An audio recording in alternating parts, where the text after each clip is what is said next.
Price the Lord. ദൈവനാമം മഹത്വപ്പെടുമാറാകട്ടെ. അപ്പോസ്തല പ്രവൃത്തികൾ 4-ാം അധ്യായം 1 മുതൽ 20 വരെയുള്ള വചനമാണ് ഇന്നത്തെ വചനധ്യാനത്തിനായിട്ട് എടുത്തിരിക്കുന്നത്. മനുഷ്യരെക്കാൾ അധികം ദൈവത്തെ അനുസരിക്കുന്നവർ എന്നതാണ്. മനുഷ്യരെ അനുസരിക്കുന്നില്ലെങ്കിൽ മരണമാണ് മുമ്പിലുള്ളതെന്ന ഭീഷണി മുഴങ്ങുമ്പോഴും അതിനെ അവഗണിച്ച് തങ്ങളെ വിളിച്ച അത്യുന്നതനായ ദൈവത്തെ മാത്രമേ അനുസരിക്കുകയുള്ളൂ എന്ന് സ്വന്തം ജീവൻ പണയം വെച്ചുകൊണ്ട് പ്രഖ്യാപിക്കുന്ന സാധാരണക്കാരായ അനേകരെ തിരുവചനത്തിൽ കാണുവാൻ കഴിയും. അങ്ങനെയുള്ള സാധാരണക്കാരായ മനുഷ്യരെയാണ് ദൈവം തൻ്റെ ദൗത്യത്തിനായിട്ട് ഉപയോഗിച്ച് മഹത്വമുള്ള അസാധാരണക്കാരായി തീർക്കുന്നുവെന്ന് തിരുവചനത്തിലെ ധാരാളം സംഭവങ്ങൾ നമുക്ക് തെളിയിക്കുന്നു. സുന്ദരം എന്ന ദേവാലയ ഗോപുരത്തിലിരുന്ന് ഭിക്ഷ യാചിച്ചു കൊണ്ടിരുന്ന മുടന്തനായ മനുഷ്യനെ പത്രോസ് സൗഖ്യം ആക്കിയതിനെ തുടർന്ന് ശലോമിൻ്റേത് എന്നു പേരുള്ള ദേവാലയ മണ്ഡപത്തിൽ പത്രോസിൻ്റെയും യോഹന്നാൻ്റെയും ചുറ്റും ജനങ്ങൾ ഓടിക്കൂടി. ഒരത്ഭുതം പത്രോസും യോഹന്നാനും ചെയ്തു. ആ അത്ഭുതം കണ്ടിട്ട് ജനങ്ങളെല്ലാം അവരുടെ അടുത്തേക്ക് ഓടിക്കൂടി. അതറിഞ്ഞ പുരോഹിതന്മാരും സദൂക്യരും പടനായകരും അവരെ പിടിച്ച് തടവിലാക്കി. അടുത്ത ദിവസം കയ്യാഫും മറ്റ് മഹാപുരോഹിതന്മാരും പ്രമാണികളും ശാസ്ത്രിമാരും മൂപ്പന്മാരും അടങ്ങുന്ന സന്നിദ്ര സംഘം അവരെ വിചാരണ ചെയ്തു. പ്രിയപ്പെട്ടവരെ, കർത്താവായ യേശുക്രിസ്തുവിൻ്റെ നാമത്തിൽ അത്ഭുതങ്ങളും അടയാളങ്ങളും നടക്കുന്നത് അന്നും ഇന്നും എന്നും ഉള്ളതാണ്. ഒരത്ഭുതവും അടയാളവും ഒരു മനുഷ്യന് സുഖം പ്രാപിച്ചപ്പോൾ ഉടനെ അങ്ങനെയുള്ള അപ്പോസ്തലന്മാർക്ക് ലഭിച്ചത് തടവാണ്. അവിടെയാണ് പ്രശ്നങ്ങൾ ഉണ്ടാകാൻ തുടങ്ങിയത്. അത്ഭുതം പ്രവർത്തിച്ചതിൻ്റെ പേരിലും ഒരു മുടന്തനായ ഒരു മനുഷ്യന് സൗഖ്യം ലഭിച്ചതിൻ്റെ പേരിലും ഇവരെ തടവിലാക്കിയതാണ് ഇവിടുത്തെ സബ്ജക്റ്റ് എന്ന് പറയുന്നത്. ഇതേ സന്നിദ്ര സംഘമായിരുന്നു ഈ പത്രോസിനെയും യോഹന്നാനെയും തടവിലാക്കിയ ഈ സന്നിദ്ര സംഘം തന്നെ ആയിരുന്നു ജനവികാരം ഇളക്കി വിട്ടുകൊണ്ട് യേശുവിനെ ക്രൂശിക്കുവാനായിട്ട് പീലാത്തോസിൻ്റെ മേൽ സമ്മർദ്ദം ചെലുത്തിയത്. എന്തധികാരത്തിൽ അഥവാ ഏത് നാമത്തിൽ നിങ്ങളിത് ചെയ്തു എന്നതായിരുന്നു അവരുടെ ചോദ്യം. അപ്പോസ്തല പ്രവൃത്തി 4:7 ഈ ഒരു ചോദ്യം നമുക്ക് കാണുവാൻ സാധിക്കും. ഈ സന്നിദ്ര സംഘത്തിൻ്റെ ചോദ്യത്തിന് പത്രോസ് പരിശുദ്ധാത്മാവിൽ നിറഞ്ഞവനായിട്ട് മറുപടി പറയുന്നതാണ് ഇവിടെ നമുക്ക് കാണുവാൻ സാധിക്കുന്നത്. നിങ്ങൾ ക്രൂശിച്ചവനും ദൈവം മരിച്ചവരിൽ നിന്ന് ഉയർപ്പിച്ചവനുമായ നസറേയനായ യേശു ക്രിസ്തുവിൻ്റെ നാമത്തിൽ തന്നെ ഇവൻ സൗഖ്യമുള്ളവനായി മാറിയിരിക്കുന്നു. നിങ്ങളുടെ മുമ്പിൽ നിൽക്കുന്നവൻ ഞങ്ങളുടെ കഴിവുകൊണ്ടോ ഞങ്ങളുടെ ശക്തി കൊണ്ടോ അല്ല, കർത്താവായ യേശു ക്രിസ്തുവിൻ്റെ നാമത്തിൽ നിങ്ങൾ ക്രൂശിച്ചു കൊന്നുകളഞ്ഞില്ലേ, ആ യേശുവിനെ ദൈവം ഉയർപ്പിച്ചില്ലേ, ആ യേശു നസറേയനായ ആ യേശുവിൻ്റെ നാമത്തിലാണ് ഈ മനുഷ്യൻ സൗഖ്യമായത് എന്ന് നിങ്ങൾ എല്ലാവരും ഇസ്രായേൽ ജനങ്ങളൊക്കെയും നിങ്ങൾ അറിഞ്ഞുകൊള്ളുവിൻ എന്നാണ് പത്രോസ് ഇവിടെ പറയുന്നത്. അപ്പോസ്തല പ്രവൃത്തി 4:10. എന്നാൽ പത്രോസ് പരിശുദ്ധാത്മാവ് നിറവുള്ളവനായിട്ടാണ് മറുപടി പറയുന്നത്. അവർക്ക് ലഭിച്ച മറുപടി കണ്ട് അവരെ അത് അമ്പരപ്പിച്ചു. അവർക്ക് അതിശയം തോന്നി. ഇത് ആ പത്രോസാണോ ഈ പത്രോസ് എന്നുള്ളതാണ്. അതായത് കയ്യാഫിൻ്റെ അരമനയിൽ വെച്ച് യേശുവിനെ അറിയുകയില്ല എന്ന് 3 പ്രാവശ്യം തള്ളിപ്പറയുകയും പ്രാകുകയും ആണയിടുകയും ചെയ്ത പത്രോസിൻ്റെ ഈ ശക്തമായ പ്രഖ്യാപനത്തെ നിഷേധിക്കുവാൻ അവർക്ക് കഴിഞ്ഞിരുന്നില്ല. പത്രോസ് ഭയന്നിട്ടാണ് കർത്താവായ ദൈവത്തിനെ 3 പ്രാവശ്യം തള്ളിക്കളഞ്ഞത്.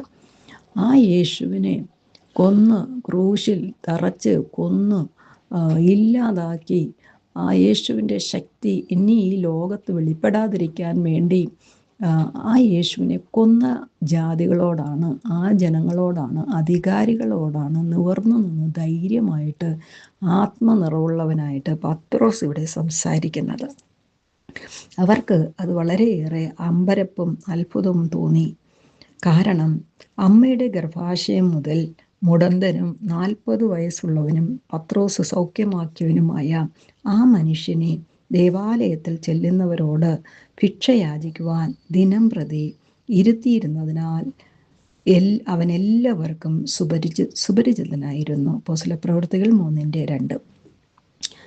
അവൻ്റെ സൗഖ്യത്തെ ആർക്കും നിഷേധിക്കുവാൻ കഴിയാത്തതുകൊണ്ട് യേശുവിൻ്റെ നാമത്തിൽ അശേഷം സംസാരിക്കരുതെന്ന് ഉപദേശിക്കുകയും ചെയ്യരുതെന്ന് അവരെ താക്കീതു ചെയ്തു. അപ്പോസ്തലപ്രവൃത്തി 4:18. അപ്പോൾ ഇങ്ങനെ ഒരു വലിയൊരു സൗഖ്യം അവിടെ സംഭവിച്ചിരിക്കുന്നു. എന്നാൽ അവരുടെ കണ്ണു മുമ്പിൽ സംഭവിച്ച കാര്യമായതുകൊണ്ട് ആ മനുഷ്യൻ അവരുടെ മുമ്പിൽ സാക്ഷിയായിട്ട് നിൽക്കുന്നത് കൊണ്ട് അവർക്ക് എതിർത്ത് നിൽക്കുവാനോ എതിർത്ത് സംസാരിക്കുവാനോ സാധിച്ചില്ല. അതുകൊണ്ട് അവർക്കൊരു താക്കീത് കൊടുക്കുന്നത് ഇനിമേലിൽ യേശുവിൻ്റെ നാമത്തിൽ സംസാരിക്കുകയോ ഉപദേശിക്കുകയോ ചെയ്യരുതെന്ന് അവർക്ക് താക്കീത് നൽകുന്നതായിട്ടാണ് നമുക്ക് കാണുവാൻ സാധിക്കുന്നത്. ഇന്നും കർത്താവായ യേശുവിൻ്റെ നാമത്തിൽ ഇന്നും അത്ഭുതങ്ങളും അടയാളങ്ങളും ഒക്കെ പ്രവർത്തിക്കുന്നു. പിശാചിനാൽ ബന്ധിക്കപ്പെട്ടവരെല്ലാം അതിൽ നിന്നെല്ലാം ആ ബന്ധനങ്ങളിൽ നിന്ന് അഴിക്കപ്പെടുകയും അവർ സ്വതന്ത്രരാകുകയും ചെയ്യുന്നു. പാപികളെ നീതിമാനാക്കുവാൻ തക്കോണം ദൈവിക ശക്തി സുവിശേഷത്തിൽ ഉള്ളതുകൊണ്ട് മനുഷ്യർ അവരുടെ പാപം വിട്ട് പിന്തിരിഞ്ഞ് ദൈവത്തിങ്കിലേക്ക് തിരികെയും അവർ സാധാരണ ഒരു മനുഷ്യരെക്കാളേറെ ദൈവത്തെ അറിയുന്നവരും സ്വൽപ്രവൃത്തിക്കാരുമായി മാറുകയും ചെയ്യുന്നത് കൊണ്ട് ജനമൊക്കെയും യേശുവിൻ്റെ പിന്നാലെ വരുന്നു, ക്രിസ്ത്യാനികളാകുന്നു എന്ന് ഉള്ള ജനം കൂട്ടമായിട്ട് വന്ന് കർത്താവായ ദൈവസന്നിധിയിൽ വരികയും സഭ വളരുകയും ചെയ്യുന്നത് കണ്ടിട്ടാണ് അവർക്ക് സഹിക്കവയ്യാതായപ്പോഴാണ് അവരെ ഭീഷണിപ്പെടുത്തിക്കൊണ്ട് അവർക്ക് താക്കീത് കൊടുത്തുകൊണ്ട് അവരോട് പറയുകയാണ്, ഇനിമേലാൽ കർത്താവ് യേശുവിൻ്റെ നാമത്തിൽ പ്രസംഗിക്കരുത്, ഉപദേശിക്കുകയും ചെയ്യരുത് എന്ന്. കാരണം മുടന്തന്മാരായിരിക്കുന്നവർ മുടന്തന്മാരായിട്ട് തന്നെ ഇരുന്നോട്ടെ, കണ്ണ് കാണാത്തവർ കുരുടന്മാരായിട്ട് തന്നെ ഇരുന്നോട്ടെ, കാത് കേൾക്കാത്തവന്മാർ ചെകിടന്മാരായിട്ട് തന്നെ ഇരുന്നോട്ടെ, കുഷ്ഠരോഗികളൊന്നും സുഖപ്പെടേണ്ടവൻ കുഷ്ഠരോഗത്തോട് തന്നെ ഇരിക്കട്ടെ, ആത്മാവിൽ വിടുതൽ വേണ്ട, പാപിയായിരിക്കുന്നവൻ പാപത്തിൽ തന്നെ മുഴുകി കിടന്നോട്ട്, അവനൊരു മാറ്റവും വരണ്ട, അവൻ രക്ഷിക്കപ്പെടണ്ട, അവൻ നീതിമാനാകണ്ട, മനുഷ്യർ ഇതുപോലെ നശിച്ചു പോയാലും വേണ്ടിയില്ല, കർത്താവായ യേശുവിൻ്റെ നാമത്തിൽ ഉപദേശിക്കുകയും ചെയ്യരുത്, ആ നാമത്തിൽ അധികാരമെടുത്ത് സൗഖ്യമാക്കുകയും ചെയ്യരുത് എന്നായിരുന്നു അവർക്ക് താക്കീത് കൊടുത്തത്. എത്ര ഭയങ്കരമാണ് ഈ ലോകമെന്ന് നോക്കിക്കൊള്ളുക.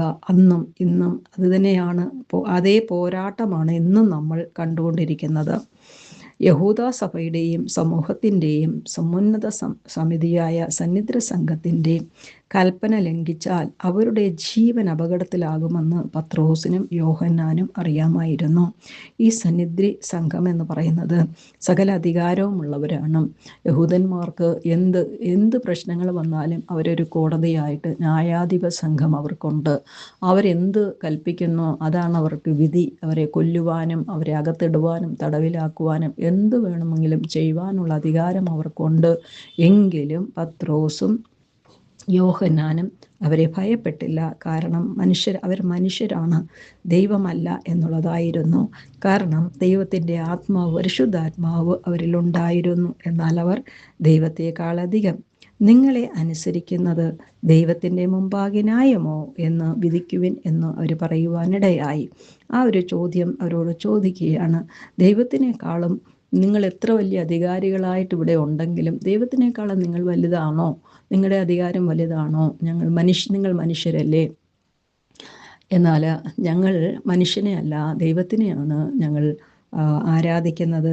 ആ ദൈവം പറയുന്നതാണ് ഞങ്ങൾ കേൾക്കേണ്ടത്.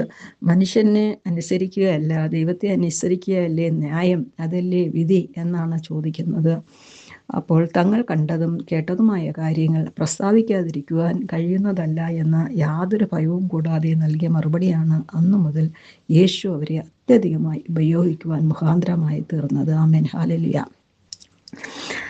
ദൈവത്തിനെ ഭയപ്പെടുക, മനുഷ്യനെ അല്ല ഭയപ്പെടേണ്ടത്. മനുഷ്യന് നമ്മളെ ഒന്നും ചെയ്യുവാനായിട്ട് സാധിക്കുകയില്ല.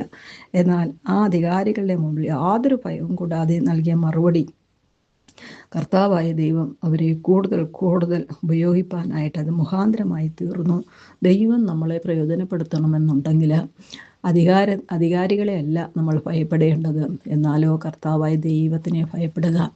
ദൈവം അധികാരികൾക്കോ ജനങ്ങൾക്കോ ലോകത്തിനോ വിരോധമായിട്ടോ മോശമായിട്ടോ വഞ്ചനയായിട്ടോ ഒന്നും ചെയ്യുകയില്ല. കർത്താവായ ദൈവം പ്രവർത്തിക്കുന്നത് നന്മയ്ക്കായിട്ട് മാത്രമാണെന്നുള്ള കാര്യം ഓർക്കുക.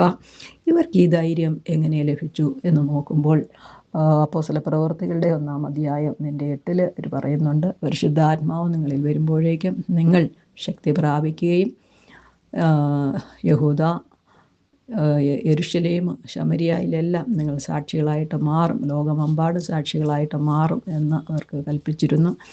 അങ്ങനെ അവർ അഭിഷേകം പ്രാപിക്കുകയും പരിശുദ്ധാത്മാവിനാൽ നിറയുകയും ആ ശക്തി പ്രാപിച്ചതിന് ശേഷം നടക്കുന്ന ആദ്യത്തെ അത്ഭുതമാണ് ഗർഭം മുതലേ ഉള്ള മുടന്തനായവനെ സൗഖ്യമാക്കുന്ന ആദ്യത്തെ അത്ഭുതം. അപ്പോസ്തലന്മാരാൽ ആദ്യം നടക്കുന്ന ഒരു വലിയ അത്ഭുതമാണ് മുടന്തനെ സൗഖ്യമാക്കുന്നത്. ഇതിനു മുമ്പ് ലഭിക്കാത്ത ഒരു കൃപയാണ് അവർക്ക് ലഭിച്ചിരിക്കുന്നത്. കാരണം പരിശുദ്ധാത്മാവ് നിറയുമ്പോൾ നമ്മൾ അവിടെ ശക്തി പ്രാപിക്കുന്നതായിട്ടും അത്ഭുതവും അടയാളവും പ്രവർത്തിക്കുന്നതിന് ഉള്ള അധികാരം നമുക്ക് ലഭിക്കുന്നു. യേശുവിൻ്റെ നാമത്തിൽ അത്ഭുതങ്ങൾ പ്രവർത്തിക്കാനായിട്ടുള്ള കൃപ നമുക്ക് ലഭിക്കുന്നു. അത് അപ്പോസ്തലന്മാർക്ക് മാത്രമല്ല, ആ അപ്പോസ്തലന്മാരുള്ള അതേ അധികാരവും അതേ അഭിഷേകവും കർത്താവ് യേശുവിൻ്റെ നാമത്തിൽ ഇന്നും നമ്മളിൽ ഉണ്ട്. നമ്മളിൽ തന്നെ അത്ഭുതങ്ങൾ, നമ്മളിലൂടെ തന്നെ ഇന്നും ദൈവം അത്ഭുതങ്ങൾ പ്രവർത്തിക്കുന്നതാണ്.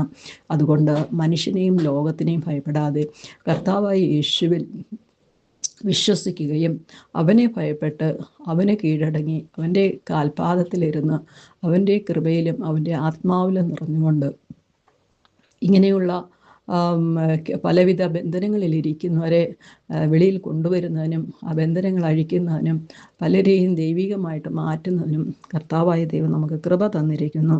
അതിനെ ധൈര്യത്തോടെ നമ്മൾ പ്രയോജനപ്പെടുത്തുമ്പോൾ മാത്രമാണ് കർത്താവ് അധികമായി നമ്മളെ എടുത്ത് ഉപയോഗിക്കുന്നു എന്നുള്ള കാര്യം മറക്കരുത്. യേശുവിൻ്റെ വിളി കേട്ടിറങ്ങിയവരെ തൻ്റെ അത്ഭുതങ്ങളാലും അടയാളങ്ങളാലും യേശു ഉപയോഗിക്കുവാൻ തുടങ്ങുമ്പോൾ ഇതുപോലുള്ള ഭീഷണികൾ അവർക്ക് പലപ്പോഴും അഭിമുഖീകരിക്കേണ്ടി വരും.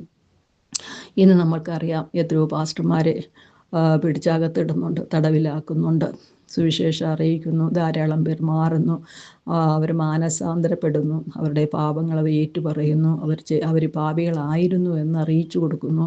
ആ പാപത്തിൽ നിന്ന് അവർക്ക് വിടുതൽ കിട്ടുന്നു. ദൈവികമായിട്ടുള്ള കൃപ ലഭിച്ച് ആത്മീയമായിട്ടുള്ള വിടുതലോടുകൂടി ശാരീരികമായിട്ട് ആത്മീയമായിട്ടും വിടുതൽ ലഭിച്ച് കർത്താവിൻ്റെ സന്നിധിയിലേക്ക് അവർ കൂടി വരുന്നത് കൊണ്ട് ജനങ്ങൾ പാസ്റ്റർമാരെയും ദൈവത്തിൻ്റെ സുവിശേഷം അറിയിക്കുന്നവരെയൊക്കെ ആവശ്യമില്ലാത്ത കാര്യങ്ങളെല്ലാം പറഞ്ഞ് കള്ളത്തരമായിട്ട് കള്ളസാക്ഷ്യങ്ങൾ കൊണ്ടുവന്ന് അവരെ അകത്തിടുകയും അവർക്ക് വിഷമങ്ങളും പ്രയാസങ്ങളും പ്രതിസന്ധികളും നേരിടുന്നതിലും ഒക്കെ ഇടയാകുന്നുണ്ട്.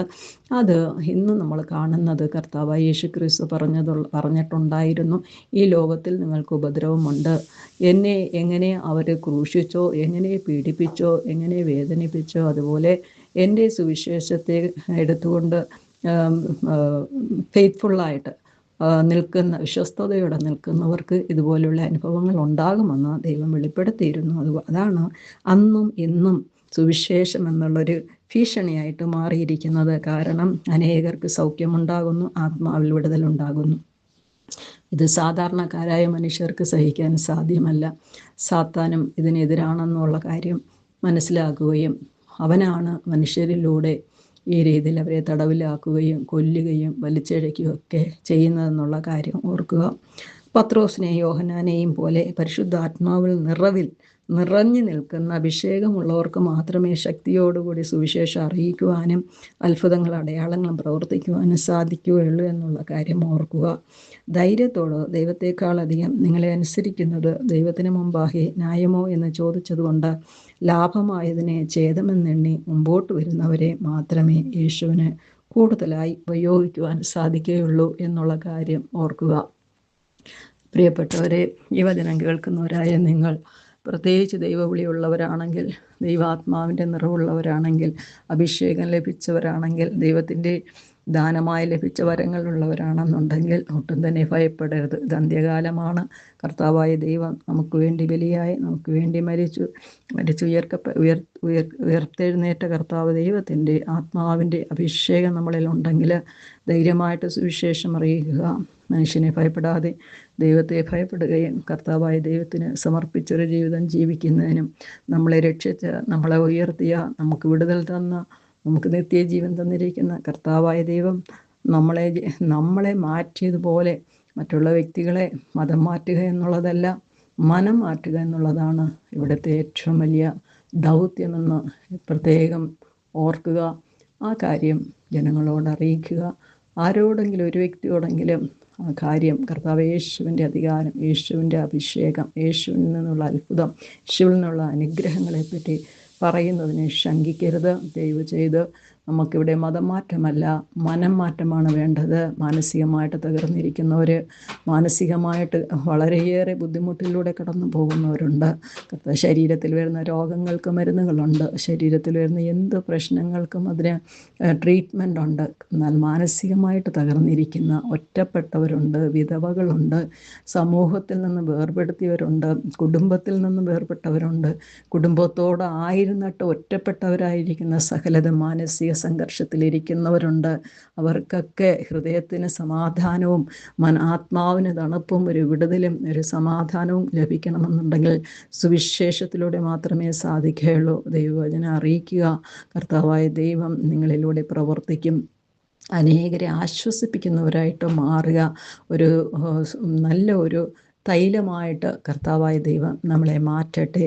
സർവശക്തനായ ദൈവം നിങ്ങളെ ഈ വചനത്തിലൂടെ അനുഗ്രഹിക്കട്ടെ. ആമേൻ. Praise the Lord.